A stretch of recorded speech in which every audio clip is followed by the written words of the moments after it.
بسم اللہ الرحمن الرحیم۔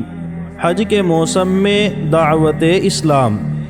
محبوب خدا جناب رسول اللہ صلی اللہ علیہ وسلم نے جب دیکھا کہ قریش اپنی اسی عداوت اور دشمنی پر تلے ہوئے ہیں، تو جب حج کا موسم آتا اور عرب کے مختلف علاقوں سے لوگ آتے تو آپ خود ان کی قیام گاہ پر تشریف لے جاتے، اسلام کی دعوت دیتے اور دین حق کی نصرت و مدد کے لیے فرماتے۔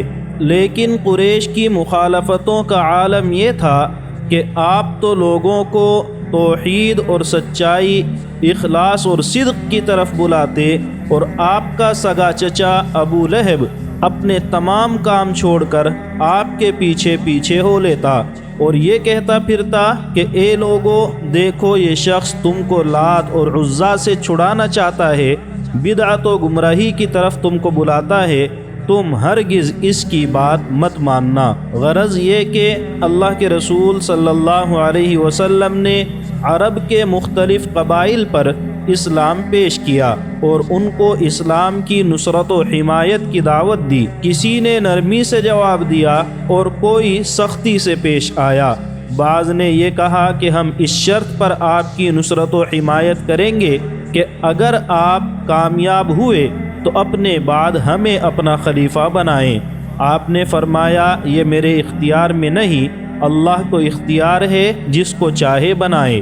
ان لوگوں نے کہا یہ خوب ہے کہ ہم تو آپ کے ساتھ ہو کر اپنی گردنیں کٹائیں اور اپنے سینوں کو عرب کے تیروں کا نشانہ بنائیں، اور جب آپ کامیاب ہو جائیں تو دوسرے آپ کے خلیفہ اور جانشین ہوں۔ جاؤ، ہم کو تمہاری ضرورت نہیں ہے۔ اللہ کے رسول صلی اللہ علیہ وسلم قبیلہ بنو شیبان کے پاس تشریف لے گئے۔ حضرت ابو بکر اور حضرت علی رضی اللہ عنہما آپ کے ساتھ تھے۔ مفروق بن عمرو اور ہانی بن قبیصہ اس قبیلے کے سرداروں میں سے تھے۔ ابو بکر نے مفروق سے کہا، کیا تم کو اللہ کے رسول صلی اللہ علیہ وسلم کی نبوت و رسالت کی خبر پہنچی ہے؟ یہ رسول اللہ صلی اللہ علیہ وسلم میرے ساتھ ہیں۔ مفروق نے کہا، ہاں میں نے آپ کا تذکرہ سنا ہے۔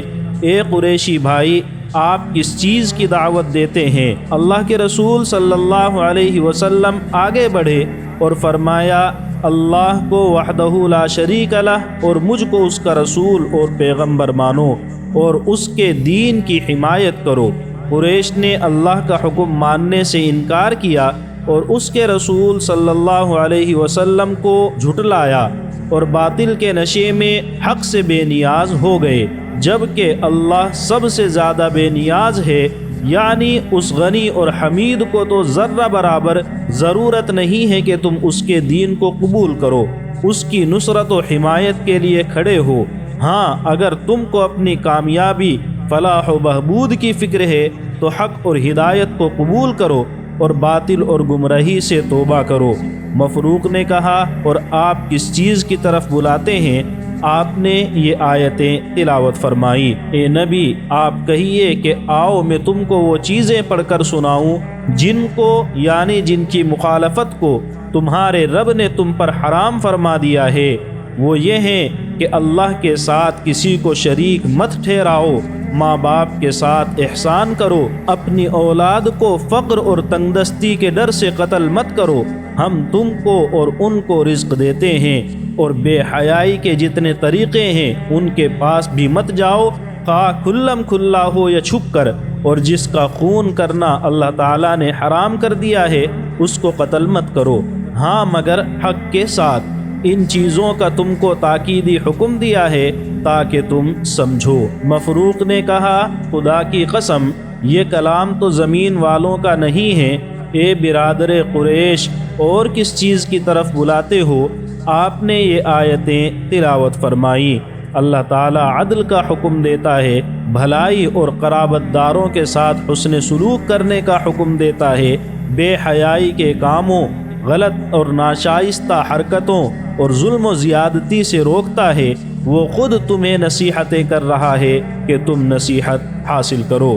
مفروق نے کہا، خدا کی قسم، آپ نے بہترین اخلاق اور عمدہ کاموں کی دعوت دی ہے، لیکن مجبوری یہ ہے کہ میں اپنی قوم سے پوچھے بغیر ان کی پیٹھ پیچھے آپ سے کوئی معاہدہ کر لینا مناسب نہیں سمجھتا، نہ معلوم کہ وہ لوگ اس معاہدے کو قبول کریں یا رد کر دیں۔ اس کے علاوہ ایک پریشانی یہ ہے کہ ہم ایران کے بادشاہ کسریٰ کے ماتحت ہیں۔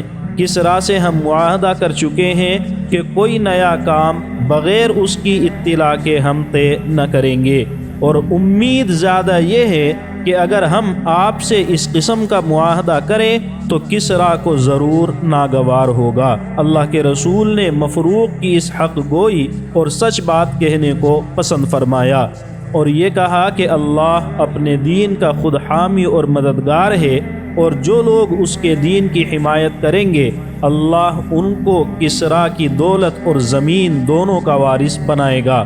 اس کے بعد اللہ کے رسول صلی اللہ علیہ وسلم حضرت ابو بکر کا ہاتھ پکڑ کر مجلس سے اٹھ کھڑے ہوئے، اور قبیلہ اوس اور خزرج کے لوگ جو مدینہ منورہ سے آئے ہوئے تھے ان کی مجلس میں جا پہنچے۔ ان لوگوں نے اسلام قبول کیا اور آپ کی نصرت اور حمایت کا وعدہ کیا۔ حافظ ابو نعیم اصبہانی فرماتے ہیں کہ مجھے معلوم نہیں کہ مفروق اسلام لائے یا نہیں۔ اسی طرح مدینے کے مشہور قبیلے اوس کا ایک شخص سوید بن صامت مکہ آیا، جو اپنی قوم میں کامل کے نام سے مشہور تھا۔ اتفاق یہ ہوا کہ اس کی ملاقات نبی کریم صلی اللہ علیہ وسلم سے ہو گئی۔ آپ نے اس کو اسلام کی دعوت دی۔ اس نے کہا کہ شاید آپ کے پاس بھی وہی چیز ہے جو میرے پاس ہے۔ اللہ کے رسول صلی اللہ علیہ وسلم نے فرمایا، آپ کے پاس کیا ہے؟ اس نے کہا، لقمان کی حکمت۔ آپ نے فرمایا، سناؤ۔ اس نے کچھ اشعار پڑھے۔ آپ نے سن کر فرمایا کہ یہ اچھا کلام ہے، لیکن میرے پاس قرآن مجید ہے جو اس سے بہتر اور افضل ہے اور ہدایت اور نور ہے۔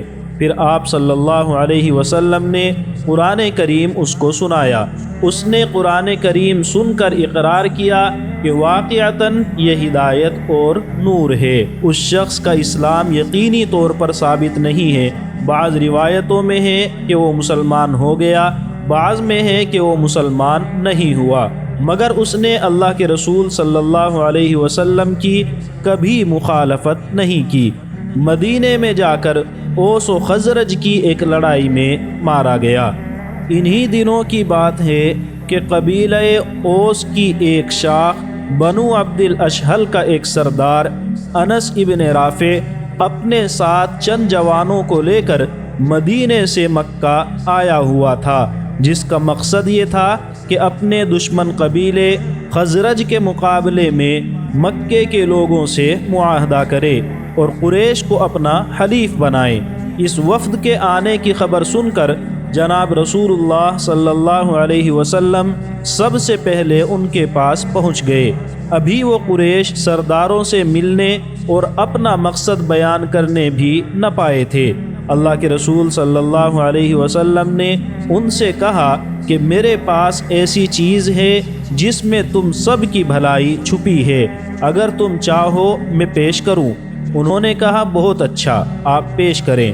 نبی اکرم صلی اللہ علیہ وسلم نے فرمایا، میں اللہ کا رسول ہوں۔ اللہ نے مجھ کو اس لیے بھیجا ہے کہ بندوں کو اللہ کی طرف بلاؤں، وہ صرف اللہ کی بندگی کریں اور کسی بھی چیز کو کسی طرح اس کے ساتھ شریک نہ کریں، اور اللہ نے مجھ پر ایک کتاب نازل فرمائی ہے، اور پھر اس کی کچھ آیتیں تلاوت فرمائیں اور ان کے سامنے اسلام پیش کیا۔ مدینے کے اس وفد میں انس بن رافع کے ساتھ ایک نوجوان ایاس بن معاذ بھی تھا۔ ایاس نے نبی اکرم صلی اللہ علیہ وسلم کی باتیں سنی اور قرآن کریم کی آیتیں سن کر بے تاب ہو کر بولا کہ اے میری قوم، تم جس مقصد کے لیے مدینے سے آئے ہو، اللہ کی قسم یہ چیز اس سے کہیں بہتر ہے۔